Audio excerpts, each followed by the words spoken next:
So hello guys, kung bago ka pa lang, like, subscribe, comment, share, ilalagay natin sa playlist po, yan sa taas. So ito yung pag-usapan natin, ito yung ating mga ending number, mga number. I hope na salamat sa papanood at pag-intindi, at salamat yung part 1 pagpapanood. So sana ito ay continuation sa part 2. So I hope nga naintindihan nyo na po ha. Okay, yung mga basic natin. Okay, ito yung angle. Okay, ang angle. So ito yung angle natin gagamitin. Iba po yung guide. So magtatanong kayo kung saan po galing ang guide.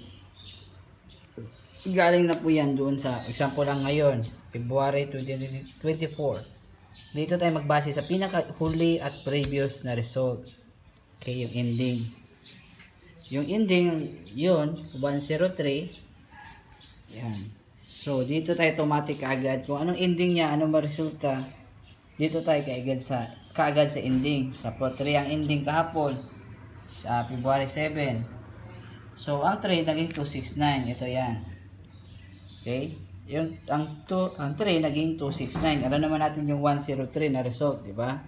103. Ang 3 naging 269. At saka yung 1, 14. Yung 1 na 14, reflection yan. Tatlo lang isipin natin guys. Yung unang numero na lumabas, yung huli, sa pulang 103. Okay? At pangatlo, yung forma niya dito sa galaw sa angle. Okay, angle yan. Yan. So, iba yung angle. Ito yung angle na numero na 8 by 8. Parang chess. So, may first quadrant, second quadrant, third quadrant, fourth quadrant. So, sa mathematics. So, ang ginawa natin dito guys, para siyang sa previous, hahanapin natin. Kasi may iba nalilito eh. Dito na 103. May dito na 103. Ano bang tamang gagawin? Pero ang tama po talaga, isa lang po talaga ang number na lumalabas yun. Kahit pare-pareha, meron siyang direction o gagawin. Yan ang dahilan na meron tayong ganito. Yan. Ito yung may sulat na number at yung result, yun ang huling resulta. Okay? At dalawa yan sa ating ginawa. Merong computation at yung resulta. So, ginaya lang natin. At ito yun ang resulta ngayon. Okay, latest. So, naintindihan na po. Ito, yan. Iba-iba po yung storya yan. Yan, ito yun ang 275, yung nakaraan, di ba? Yung lumabas, 356. Isang straight yan, isang linya. At tapos, yung 356, na 488 na lumabas. Ito naman yung lumabas, 675. Pero sindikato 975. Syndicate yung nababago ang number or yung resulta. Walang 675 dito sa angle eh. Oh, so simple dito tayo sa syndicate number. 6 naging 9. Ito ang 9 pala naging 6975. Okay, tatlo yan ha. I hope na naintindihan niyo na yung 2023 ngayon 2024. Ito yung angle sa gilid, ito yung parang may square dyan, yun ang border. Ito yung ang guide. Yung guide, yan. Yung guide, dito sa pinakadulo, yun ang ending niya. Sample yung 103. Yung 3 naging 269 at 210, 46579. Nagsama yan. Yan, dito.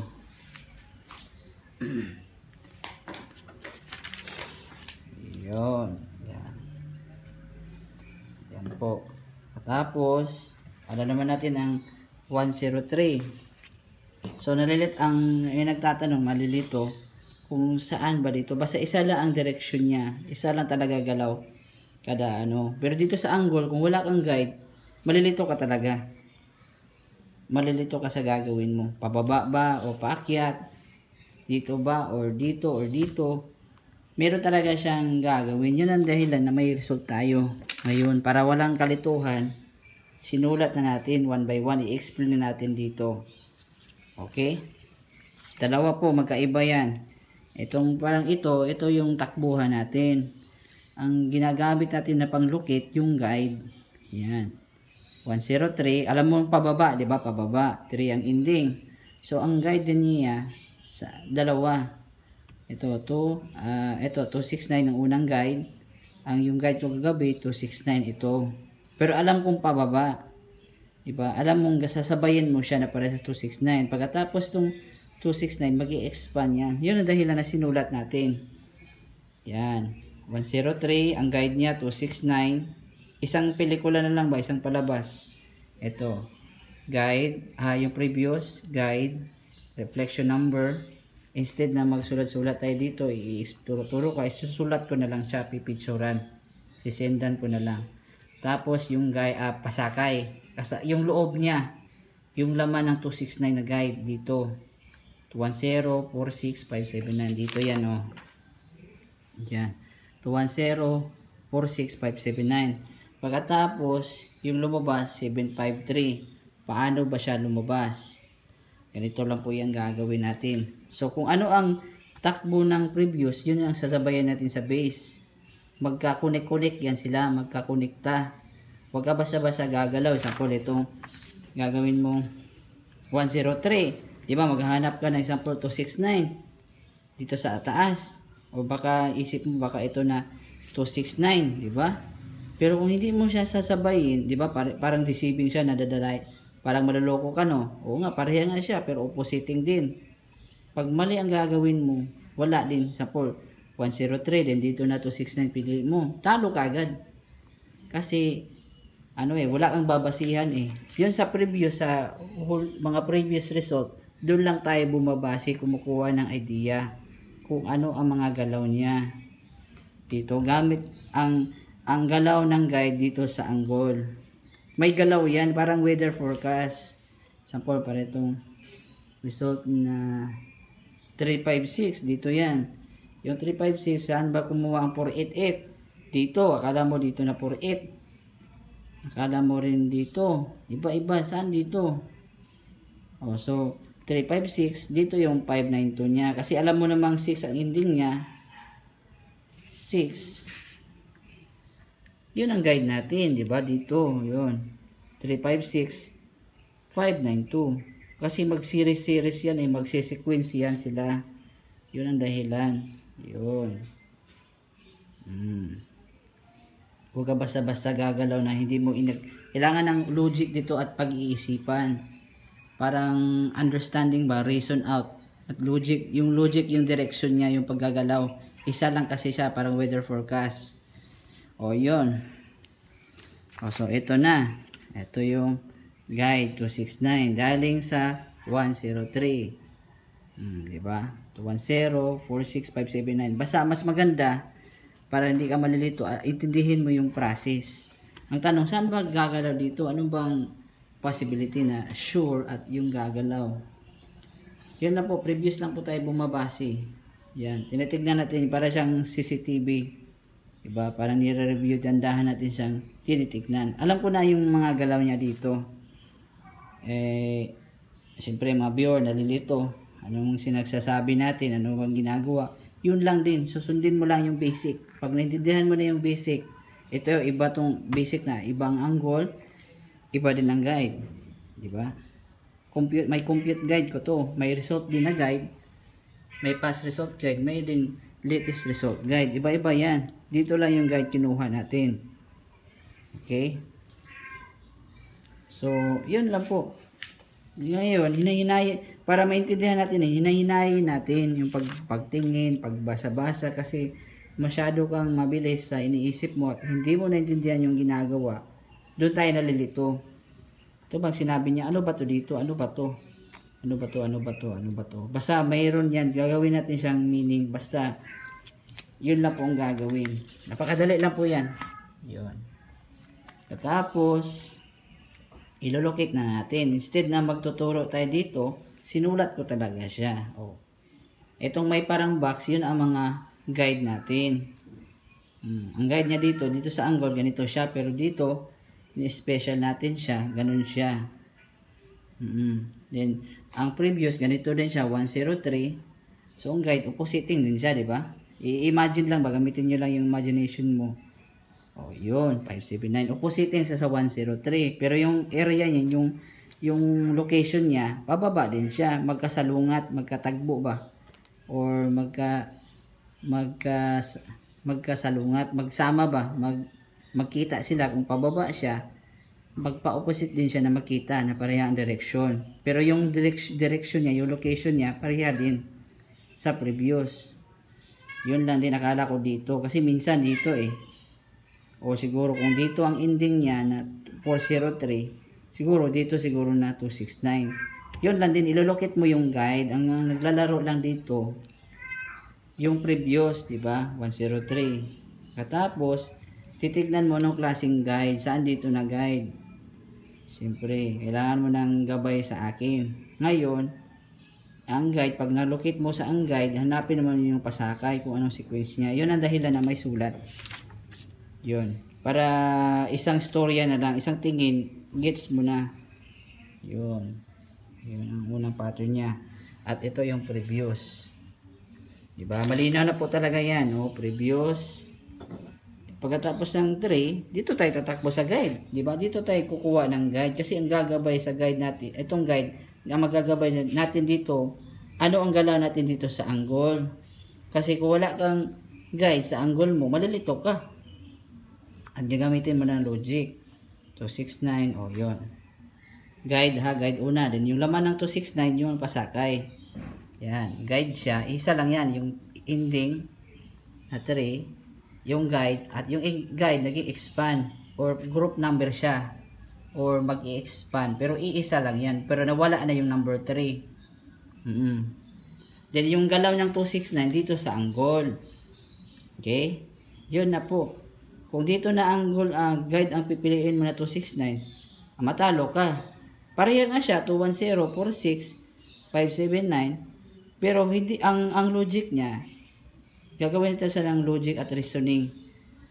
Diba? Ang sequence niya, hindi siya pwede. Kasi mukhang pareha ang 103 at itong 269 na ito. Kasi 3 ang ending. 3 ang ending, yun ang guide natin 269 dahil sa 3. Yung 269, yun ang tatakbo dito sa angle.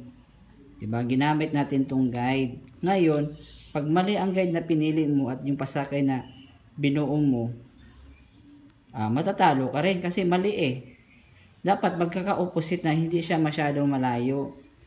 Yun. Ngayon ko lang masyado itong naintindihan sa para nga siya para nga. Pero dapat hindi din siya masyadong malayo kasi kailangan talaga palaisipan. Yun ang dahilan na nalalaman ko siya kasi nag-o-observe ako dito. Diba? Vision na visualize ko, nakita yung galaw.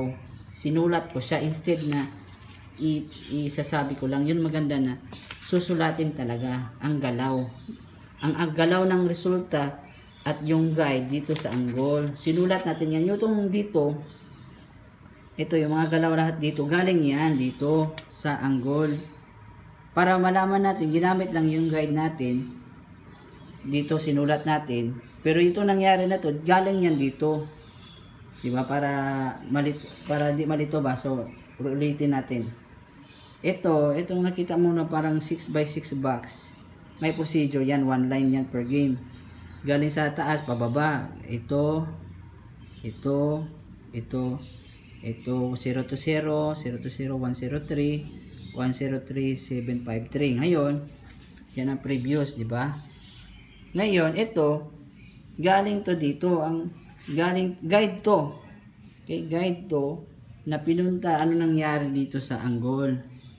Diba? Sinulat natin yung nangyayari. Bali, parang, ano na siya ba, nakasulat na ang nangyayari. Diba?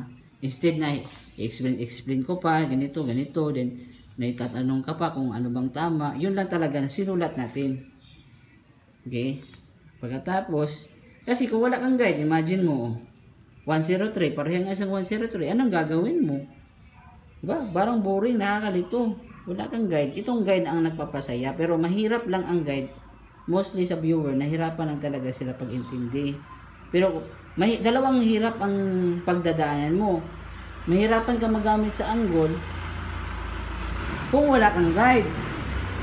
Pero kung may guide ka naman, nalilito ka naman din kung anong gagawin mo. Diba? Pero wala kang choice. You have no choice. Gagamitin natin tong guide dito sa angle. Ang guide, yun ang magtatakbo dito. Maggalaw-galaw dito sa angle. Itong guide. Diba? O ngayon, Anong isasabi mo? Okay na, gets na tayo dito. Ngayon, ano bang gagawin dito sa 753? Okay na. O ito, ang 753. Anong gagawin natin? Ganun lang good guys. 753 dito yan. Yan. Yan ang galaw niya. Okay. Ngayon, alam 3 naman din ang resulta. Yan, sa pinaka-previous, February 24 sa 7 sa 9 PM, mag-compute tayo para sa alas 2. Okay, ngayon 3 ang ending, di ba? 3. So 753. Titignan natin yung galaw at yung pattern ng resulta at saan siya. Ngayon, ang pinili ko guys, eto siya. Maraming 269, di ba? Alam mo naman siyang galing sa baba, paakyat. Ang kanina pinili ko, ito na 269. Baka ito, pero sabi ko parang hindi. Kailangan mo iisipin. Parang ito 579, parang hindi naman siya kasi sobra siya eh. So pinili ko na guide, ito siya 269. Isusulat natin dito. Yan, tabi na muna natin to dito.